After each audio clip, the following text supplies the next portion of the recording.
For thousands of years, two of the world's biggest religions have been united by a command from God to avoid one single animal, the pig. Their most sacred texts label it unclean. But what if the reason for this ancient ban has almost nothing to do with physical dirt or disease? What if this forbidden food is actually a key, a spiritual secret, to understanding God's message about purity, sin, and what it really means to be holy? The answer isn't just a rule, it's a story that starts with a law but ends with a revolution of the human heart. The ancient law, the foundation in Judaism. To get this, we have to go way back to the deserts of the ancient Near East. The nation of Israel was just being formed, a small tribe surrounded by powerful pagan empires, each with its own gods and strange rituals. In that world, identity was everything, and God gave them a way to make their identity real, something they could see and practice every single day. He gave them the law. Part of that law was a unique set of dietary rules we know today as kashrut. These rules were basically a blueprint for living a life that was set apart. And right there, at the heart of it all, was the pig. In the book of Leviticus, the command is crystal clear.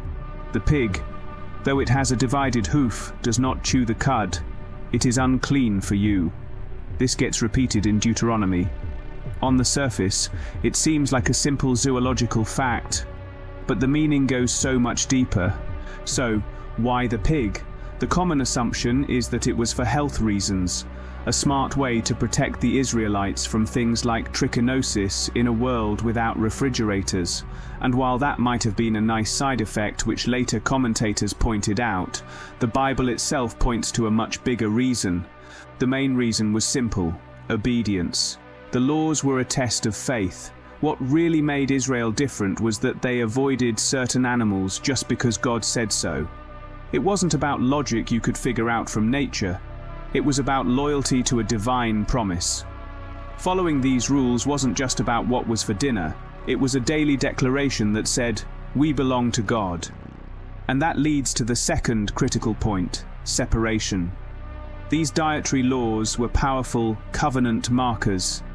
Think about it. Neighboring cultures like the Canaanites were using pigs in their pagan sacrifices. So, for an Israelite, refusing to eat pork was a radical act of cultural and religious rebellion. It built a wall of distinction, reminding them with every meal that they were called to be a holy people, set apart for God. The physical uncleanliness of the animal was a symbol for the spiritual impurity they were supposed to avoid. It was never just about the pig, it was about what the pig represented. A whole world of beliefs that went against the worship of their one true God. The echo in Islam: purity and submission. This divine fingerprint on the dinner plate didn't just disappear. Centuries later, in the Arabian desert, a new prophet would arrive, and this ancient law would be echoed with renewed force. In Islam, the Quran forbids eating pork in at least 4 different places, calling it haram, or forbidden. One verse says, "He has only forbidden to you dead animals, blood, the flesh of swine, and that which has been dedicated to other than Allah." For Muslims, just like for Jews, the number one reason is divine command. The word Islam itself means submission to the will of God. So not eating pork is a direct act of that submission. It's a statement of faith that God's wisdom is perfect whether we fully get the reasons or not. But the Quran adds another layer to this. It describes pork as rijs, an Arabic word that means filth or an abomination. This isn't just about physical dirt, it's a kind of deep spiritual stain.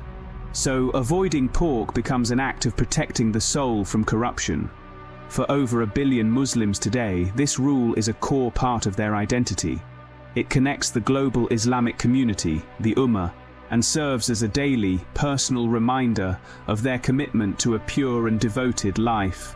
So for both Judaism and Islam, the line is clear and divinely drawn. Pork is a powerful living symbol of obedience, identity, and the quest for holiness. Which raises a huge world-changing question. If this rule is so foundational, why do billions of people who worship the same God of Abraham completely ignore it? To answer that, we have to see how Christianity didn't just change the rules. It flipped the whole game upside down. The Great Shift, the Christian Revolution. Christianity was born right out of the heart of Judaism. Jesus was a Jew. His first followers were all Jews who followed the dietary laws.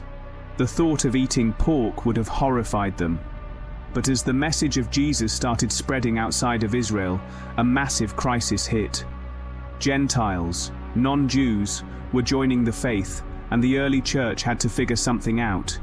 To be a Christian, did you first have to become a Jew and follow all the laws of Moses, including the food laws? The answer came in a flash of revelation that would change the world. The story is in the book of Acts, and it centers on the Apostle Peter.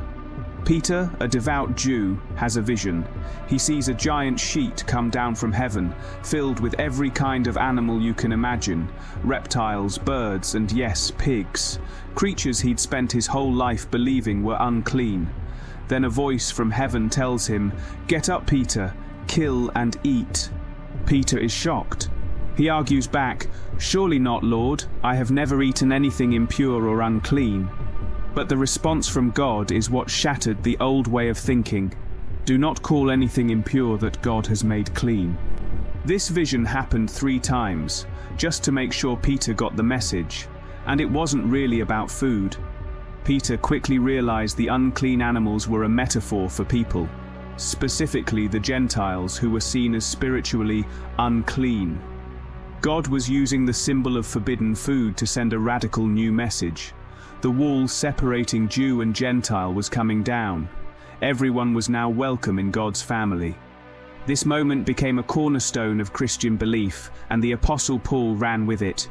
Paul taught that the old ceremonial laws, like the dietary rules, were a shadow, pointing toward the real thing that was coming in Jesus Christ. They were like tutos, designed to lead people to Him.